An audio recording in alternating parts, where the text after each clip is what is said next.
Dear guests, colleagues, dear students, after 2 days and 6 sessions, we reached the final stage of this conference. Firstly, I would like to thank all the participants for their great effort that had made this conference to be very successful. I'm confident that all the audience, and especially the students, had a unique opportunity to see and to listen top people, top experts from the top American and European universities. Today, we have the final lecture of the conference, and as you see, there is no need to present our tonight's lecture because he has presented himself for these 2 days. I would just like to add and to stress that Faculty of Architecture have a great opportunity to host let's say, one of the very few persons in the history of this discipline who successfully combined 3 major components of the architecture: theoretical one, educational one, and practical one.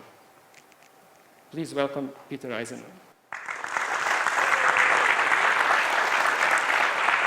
Thank you to the Dean, and thank you all for coming, and thank you to my colleagues who have endured 2 grueling days. I usually don't make it through 1 day of a conference, and I can say I've been, I should be,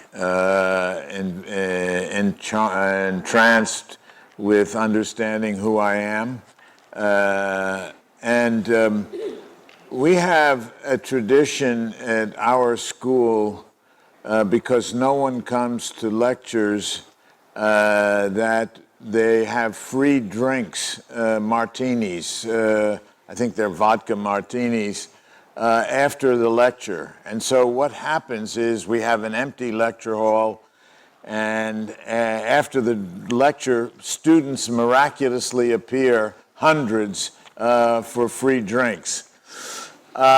I feel like I'm free drinks tonight because miraculously there are students here, students that I haven't seen all day. I want to tell you, it's too bad because the free drinks ain't going to be as good as what we did, because I thought the 2 days were quite extraordinary. I was reminded just now by my wife, Cynthia Davidson, who is the editor of Log magazine, and which you all should be reading. That paid political announcement. She found this in a shop in Serbia, Belgrade, and it said, "Return to the Nikola Tesla company." I understand that Nikola Tesla was somewhat of a compatriot of all yours. The address given in, you can't hear me? Not really. Well, I can't do much about that. I have a microphone. It's right here. What do you want me to do? I'll speak as loudly as possible, and it's not really necessary to hear. Just look at the pictures, okay, for you, all right? Anyway, the Nikola Tesla company returned to, the address is 8 West 40th Street, New York City. 8 West 40th Street, for some of you who were here for Kim Forster's presentation, was the address for the Institute for Architecture and Urban Studies. So there's a link between my work and, I assume, Mr. Tesla. But the further link is that Le Corbusier, when he was in New York City writing Quand les cathédrales étaient blanches, I think it's something like When the Cathedrals Were White, in English, I don't know what it is in Serbian, wrote also his book at 8 West 40th Street. So I also had visions now of Tesla and Le Corbusier somehow sort of vibrating in the world that I lived in. There he is. I want to also say how much it is a good thing to be in foreign territory, because all of us see each other from time to time in New York or in various institutions, and we never have these kinds of frank discussions. And to be far away from people who know us, etc., and letting it all hang out has been a great experience. The one thing that's missing, and I want to suggest to you that you all at some time should come to New Haven, where I teach, or go to, there's another university we call the University of the North, where Scott and Ingeborg teach, and you could go and see them. There's only one advantage of coming to our institutions, and that is we have the best pizza in North America. And I can honestly say the one thing missing from this experience is there's no good pizza here. So I offer you all, if you come with your teachers or to our school, we will give you a very good pizza, promise. I think that's the mark of a great place, so take a hint. We got to get pizza.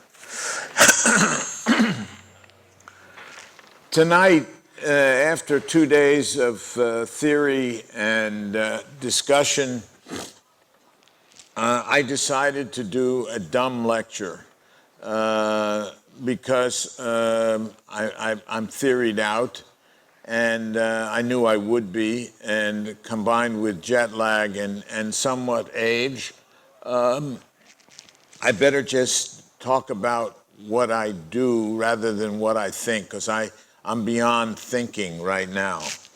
I'm going to show for the first time, and none of my colleagues have seen this, nor the students nor anybody, is a project that we won in an international competition for a archaeological museum and archaeological park and transit building in an area called Yenikapu in Istanbul, Turkey.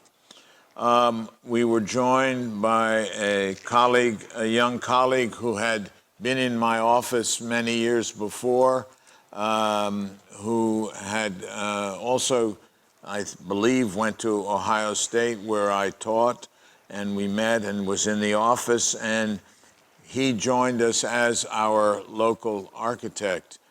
When it was first announced, it was understood that we had won the competition by ourselves, but the mayor of the city, a mayor of a population of 18 million, and of course I don't know what the population of Serbia is, but probably close to something like that.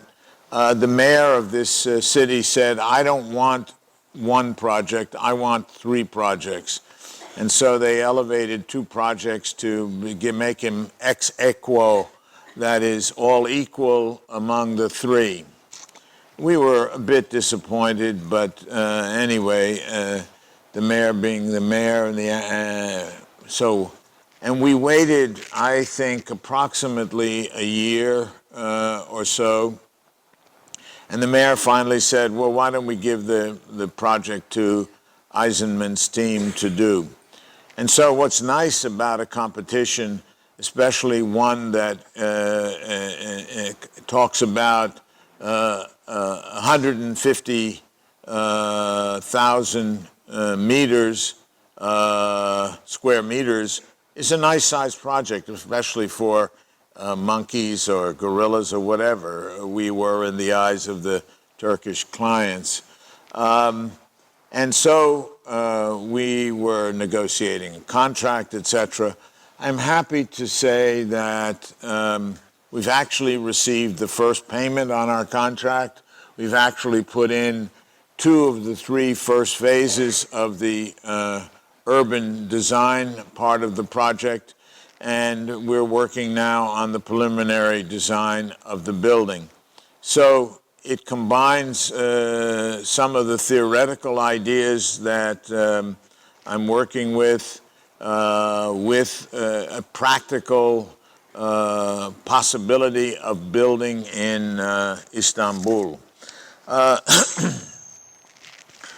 I want to talk about, before I show the images, which will be explanatory enough, a question that always is addressed to me in terms of these kinds of projects. First of all, one does not have many ideas in a career. I've built some 30 buildings out of, I think, 125 projects. And Le Corbusier, I think, built 140 buildings out of 600 projects. So I have a better ratio of build to project than Le Corbusier. I was very happy when I saw the Le Corbusier show. Even to build 25 projects with a limited mental capacity, or the need for a mental capacity, and which is always limited, there are not many ideas that one has. So I'm what I consider to be in the third phase of my work. The first phase being the houses, which go from 1966 to 1978, in approximately 12 years. Then there was the important project of Canareggio, which moved the houses from a non-contextual situation, that is, not dealing with the ground. And of course, to be an architect, you must make some statement about ground, because unlike sculpture, literature, art, or music, ground is a fact. So I was unable to deal with the ground in the first 12 years of my thinking. In fact, Manfredo Tafuri wrote an essay during that time called Meditations of Icarus, and I was the Icarian figure, and Icarus was the son of the architect Daedalus, who needed, according to legend, to what was inside the sun, that is up very high, nothing to do with the ground. And so Icarus fashioned a series of wings made out of wax and flew high to the sun. And of course, not realizing the properties of wax, the wings melted and Icarus fell to the earth. And Tafuri's essay had the effect of melting my wings. He saw no value in trying to look into the sun. And I realized if Tafuri saw no value in it, I ought to reconsider looking into the sun. And so I started to look into the ground. And of course, at that time, I also began looking into the ground in my own psychological work, and in fact realized that what I needed to find was the unconscious, the ground standing for the real ground, and also the metaphorical or metaphysical or mythical ground of the unconscious. And it was necessary for me to understand, instead of thinking about the world, to feel the world, in other words, in some way.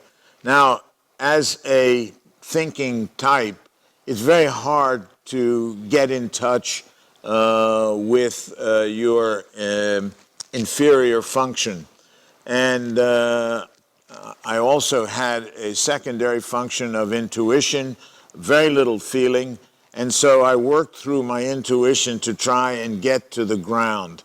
And without realizing it, my psychological work and my architectural work coincided and I started to work on ground projects. The Cannaregio being the first ground project.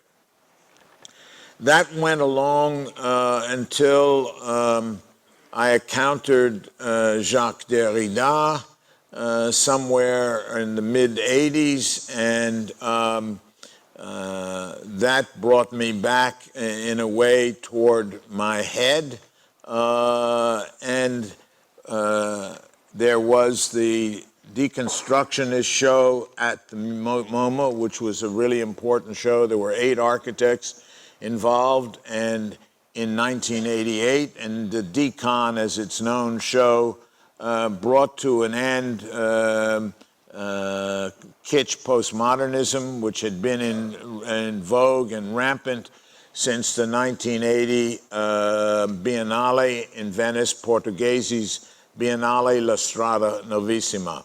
So with one fell swoop, Decon knocked out postmodernism, or POMO, and brought in Decon. And of course, Decon didn't last very long because none of the people who were in the show ever believed that they were doing Decon, including myself, because I didn't know how you could decon con, or con decon. In any case, I began to work on another series of projects that combined going back, not into the ground so much, but going back into architecture, to the discipline of architecture, because looking back on the intermediate period from, let's say, 1976 to, say, 1996, let's say, for 20 years, I was involved with other disciplines, with linguistics, with philosophy, with painting and sculpture, with literature, any number of external associates and figures which were important to me. And so I said, you know, one of the things that's interesting is, what about architecture? And just when it became unfashionable to think about architecture, I began to rethink the concept of architecture. And so from about 1996 to the present, about 15 to 18, last 18 years, I'm interested in the disciplinary characteristics of architecture. I've been teaching very much, instead of reading my students Marcel Proust, which I did in one seminar. I read the whole of the 12 books. In another seminar, I read the whole of Gravity's Rainbow. You probably don't even know what that is, but that's not here nor there. At least I wanted to make sure that my students understood what these things were. And of course, I truly believe that architects have several inferiority complexes, one of which is science envy, and that they wish they were a science. And more today, I see this science envy rearing its ugly head in environmental practices, sustainability, landscape urbanism, all the kinds of things that have nothing to do with architecture as a discipline. I believe the one thing that we can do as architects, the one thing we can do as teachers who are also architects, is to make sure that you all have an expertise.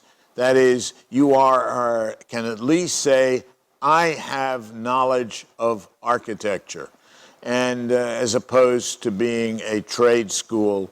And for me, that is an important difference. Architecture is not a trade, it is a discipline.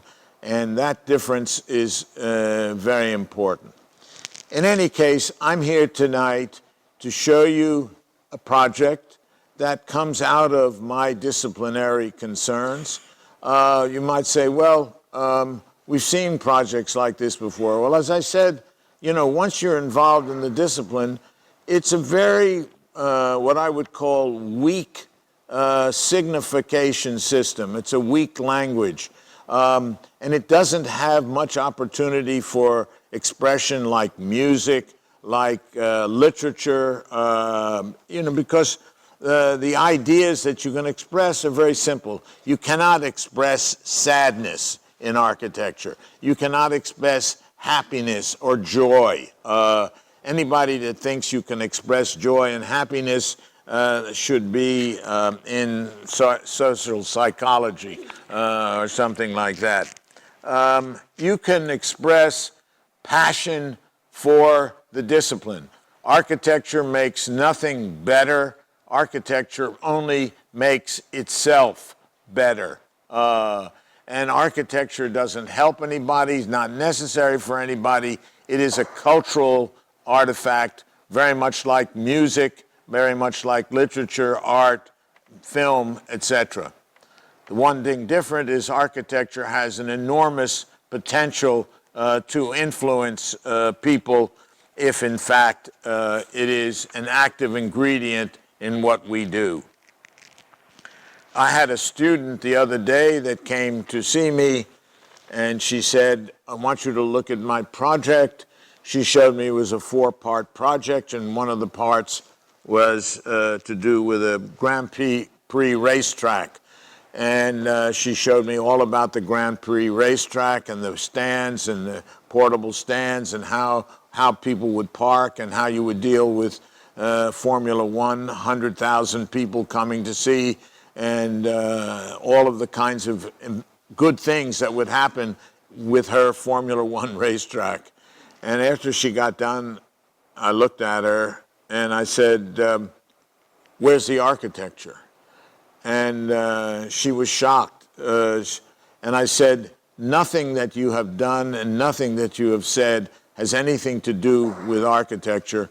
Why waste my time? I don't know much about Formula One racing, and I don't care. I'm interested in architecture. When you've got an architectural project, you can come back and see me. So I got an email from her the next day, and she said, it was really wonderful to hear your critique, and thank you for putting me onto infrastructure. And I thought, oh my God, I'm really missing the whole thing. And so I sent her back and I said, I didn't say infrastructure, I said architecture. Now, hopefully tonight I'm going to talk about, even though the title says archaeology squared, I'm going to hopefully talk about architecture. I would like to try and characterize, and this is for some of you conoscenti in the audience, I know some of my colleagues, the difference between what I'm going to show and what Colin Rowe and others have called contextualism or collage city. I will try and define the difference. And there are a series of steps that are important to that difference, which is important to me, and of course, trying to find my own project coming out from under the mentorship of Colin Rowe, who in fact is one of the 3 great theoretical critics of the last half of the 20th century, Manfredo Tafuri and Peter Rainer Banham being the other 2. And if you don't know Rowe's work, it's quite extraordinary. But what I begin with is a series of seemingly arbitrary moves. I put down a diagram, and a diagram for me in architecture, there are only 2 basic diagrams from which other things evolve. There is a 4-square diagram, which has the center as a solid, and there's a 9-square diagram, which has the center as a void.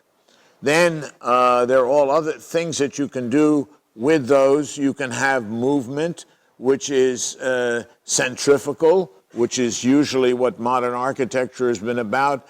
Modern architecture is usually a 9-square diagram that moves centrifugally to the edges and defines the edge, etc. Or you can move centripetally from the 9-square or 4-square to the center. So basically, there are many kinds of actions that can influence the idea of the diagram. There's shear, there's compression, there's tension, there's rotation. There are all kinds of physical things that have nothing to do with meaning, context, etc., which are involved in the diagram. So to me, while I worked in the series of houses that I did on the 9-square diagram, because it was the diagram of modernism, I'm very interested now in the 4-square diagram, a diagram that was outlawed by the French Academy, so much so that when Tony Garnier of the Cité Industrielle tried to pass his examination with a 4-square diagram, they flunked him in the French Academy. That is why Le Corbusier, who was against the Academy, used a 4-square diagram in the villa at Poissy, in the villa at Maison Cook, at Port Molitor Housing, any number of projects, including the projects of the Citroën houses, where the column line is directly on the center.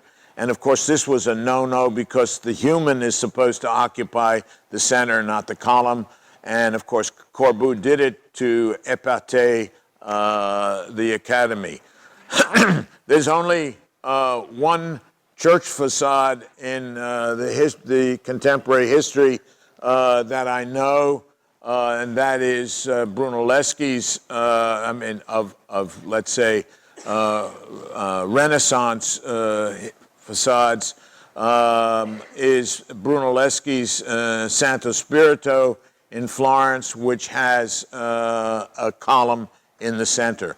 And of course, if you don't think it makes a difference, you go to San Lorenzo, you see San Lorenzo, you see Santo Spirito, and you realize that the diagram is very effective in defining the relationship of the subject, the human subject, to the object.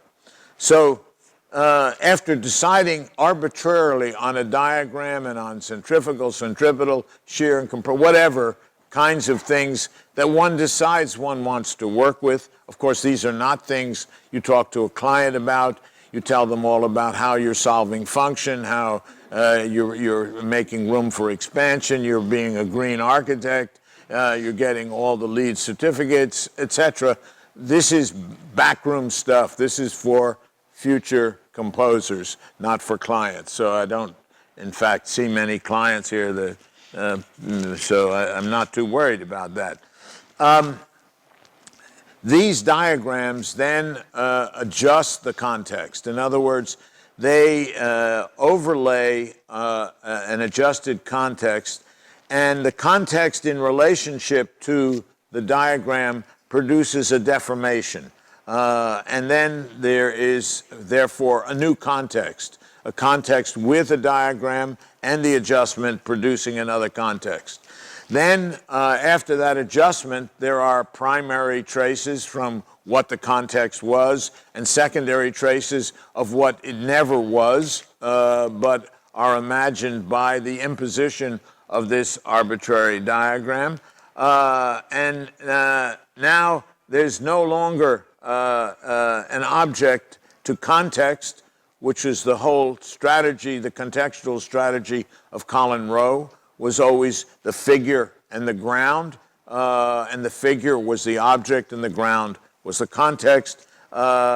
It's now another condition, in a sense, a continuity between object and ground, which is not a unity, not a part-to-whole continuity, but another kind of relationship. And of course, there are all kinds of things like slipping one quadrant over another, destabilizing a single part. There are all kinds of things that one can do to a diagram, which is an arbitrary construct to begin with. The real difference is that Rowe believed in the object, and he believed in the object as an icon and the object as a classical icon. And these classical icons, whether zedras or gates or pylons or whatever, were always part of Rowe's strategy, which even though he called it contextual, but by his own admission in his writing, these icons were timeless and placeless. That is, they were precisely those qualities that gave them their classical and timeless meaning that, for me, has no value. In other words, there's nothing in the work that I do in the diagrams that produces icons. And in other words, that what we're producing are something other than icons. So that we have site-specific conditions that marry with arbitrary diagrammatic conditions and work with non-site specific conditions such as the typology of building. Now, buildings now are something other than diagrams. Buildings can be either centroidal or linear. They're either centralized plans, which are pinwheels or spirals or whatever. There are many examples of those where there are two axes that are important, or things that move like this, or things that move like that, or there's a line. These axes are problematized today by vectors, which come out of computation in the digital. And many of my projects, the Santiago project, the City of Culture, dealt with, instead of axes and lines, vectors. And the project that I'm going to show, though, today is a four-square diagram, which is centrally organized initially and produces, in effect, a line. And in fact, if you look at most of my built work, they end up to be lines. And what I mean by a line is, in a typology of building, there is the idea of a mat building typologically, which is Le Corbusier's Venice Hospital project, which covers extensively the ground and has very little vertical elevation. I would argue that Santiago is a mat building project. Then there are linear buildings, which in fact lines, which are horizontal. They're planar buildings, like Le Corbusier's Salvation Army building, like Le Corbusier's Swiss Pavilion. Any number of buildings are planar, linear buildings. I take those two because they're two of the early critical buildings. The Unité d'Habitation is a planar building. And then there are towers. They're point buildings. You know, the Seagram building is a tower. The Empire State Building is a tower. I suppose the Pickle building is a tower, although I'm not sure what it is. But there's basically three typologies of building. And if you overlay then a typology of a line onto a four-square diagram, you're going to get a dislocation, a disruption, a displacement, a problematic relationship. And this is precisely what we did in Istanbul. And the result is something which does not reverberate as an icon, what does not require, give you information. It does not require any kind of representational. It is a reading event, a reading and writing event, and also at a certain point, which we're moving toward, the idea of the reading and writing event as an experience of the subject. This is a question mark in the work right now because I've always had a problem with the vertical surface. I'm not a facade kid. I don't make facades, and I don't make buildings that have facades. And of course, the affective dimension of architecture has to do with the vertical surface as opposed to the plan. The plan is the conceptual surface. So what I'm saying is that these conditions that I'm describing describe what I consider to be a critical condition that is non-representational, non-informational, which functions as if everything is able to function. It's very easy to make a building function. The question is, how easy is it to make architecture? And it is the capacity to go beyond function, to go beyond representation, to go beyond context, to go beyond typology that creates what I call the autonomy of architecture. I would like to think that the kind of work that I'm doing is involved in that precise autonomy, that is other than, whether it's beyond, to the side, behind, doesn't matter. It is something which resonates other. And I don't care if you call it the negative project, if you call it projective project, call it what you will. I'm going to show you the steps today of creating a project which we're now in the process of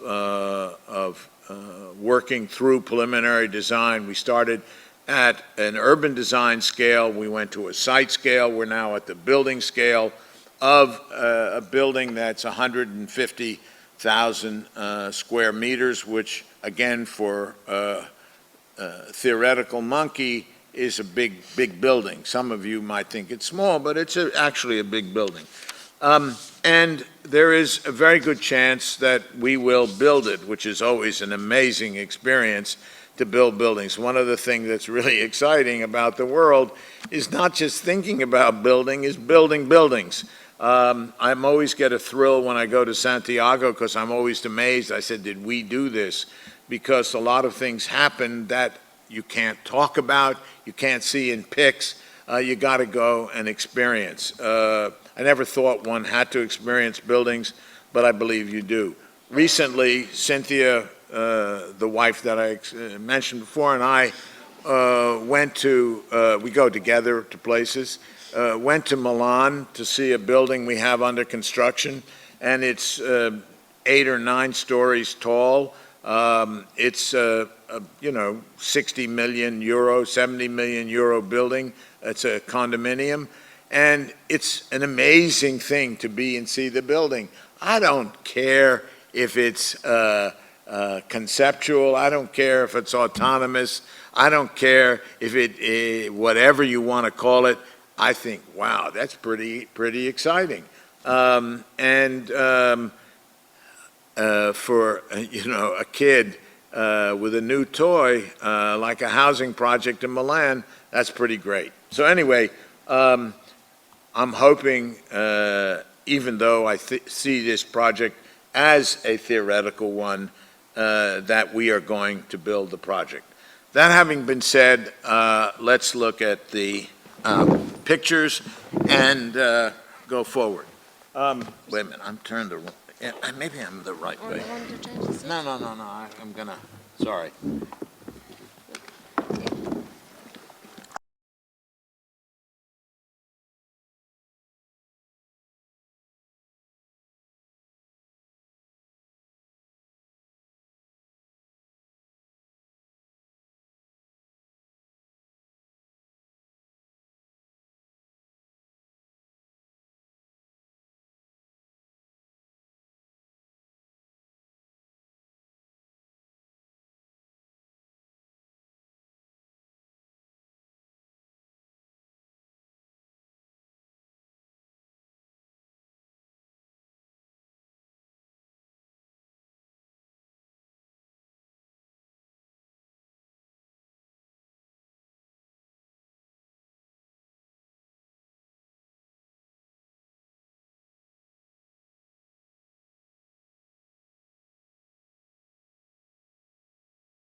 you guys can see the things, okay? Archaeology Square.